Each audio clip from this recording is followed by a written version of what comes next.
According to the Center for Disease Control and Prevention, 42% of high school students felt persistent sadness or hopelessness in 2021, and 1 in 10 girls reached a record high of 57%, highest ever measured in U.S. history. Much of this increase, according to U.S. Surgeon General correlations, was heavy social media use for teens. Spend an average of 3 hours per day comparing themselves to others, often leading to depression, anxiety, and social withdrawal. Why the audience should listen. Statistic: this problem doesn't affect teens. It affects all of American Psychological Association reports that 95% of teens have access to a smartphone, and 1/3 say they feel addicted to social media. These mental health struggles impact families, schools, healthcare systems, and even taxpayers who pay for treatment, counseling, and crisis intervention. After experiencing struggles with stress, anxiety, and self-esteem issues connected to social media, myself as well as seeing other people I know, I decided to research how platforms affect teen mental health. The data I found was alarming and it cannot be ignored. The rising mental health crisis caused by social media algorithms must be addressed. We must advocate federal legislation that protects teens online. The dangerous effects that social media algorithms have on teens must be understood. Therefore, federal policy is necessary to protect young people and the communities around them. First, let's look at the effect social media algorithms have on teen mental health and on society as a whole. According to Harvard University Center for Internet and Society, an algorithm is a set of rules used by platforms to determine what content appears on a user's feed, designed to keep their scrolling by showing what triggers the strongest emotional reaction. For teens whose brains are still developing, these systems hijack the domain and reward pathway, which controls motivation, pleasure, and impulse control.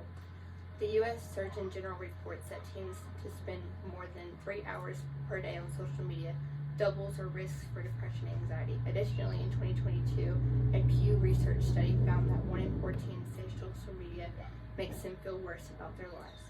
Side-by-side images of teens heavily filtered on Instagram create unrealistic expectations. Exposure to these images correlates with their significant rise in body dissatisfaction, especially among young girls.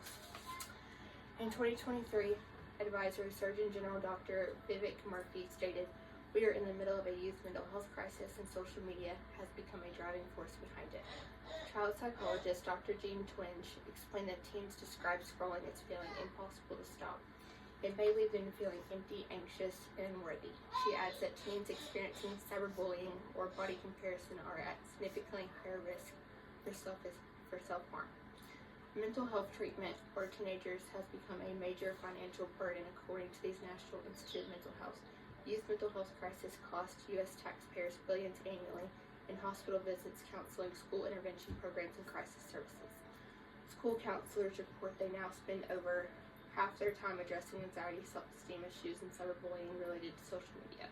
Now let's examine a potential solution after understanding the unfortunate effects of this growing problem. A federal law restricting algorithmic content for minors would reduce harmful exposure and protect developing minds. This policy would be known as the Youth Algorithm Safety Act. Instead of allowing platforms to push addictive, harmful content, this law would require platforms to disable algorithmic recommendation feeds.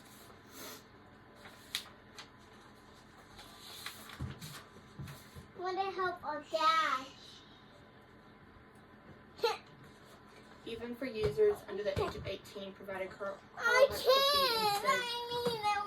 requires safe age verification systems that protect privacy for social media companies to publish safety impact reports on teen mental health. According to Common Sense Media, recommendation algorithms are the primary way teens discover harmful content, like bullying threads. By limiting algorithmic recommendations, teens see fewer harmful posts. Former Meta employee Frances Hogan testified before Congress that Facebook's own research shows that Instagram harms teen mental health, and yet the company chooses profit over safety. Just like addiction treatment, breaking social media dependence requires removing teens from the environment long enough to let their brains reset. Chronological feed gives them more control and reduces compulsive scrolling. Just as we regulate harmful substances, kids' TVs, content, and unsafe toys, we must regulate digital environments that can psychologically harm minors. Now that a realistic solution has been made, we can understand why this matters to all of us. With teen mental health declining at vast rates, social media algorithms contributing to much of the damage, it is essential that federal regulations be put into place for young people to protect them. Even if you do not personally struggle with social media, your classmates, siblings, future coworkers, and communities are directly affected by the mental, emotional, and financial costs that it brings. It is sad to think a young child can spend hours a day consuming harmful content from their social media feed without any adult supervision because an algorithm decided that keeping them online is more important than keeping them safe.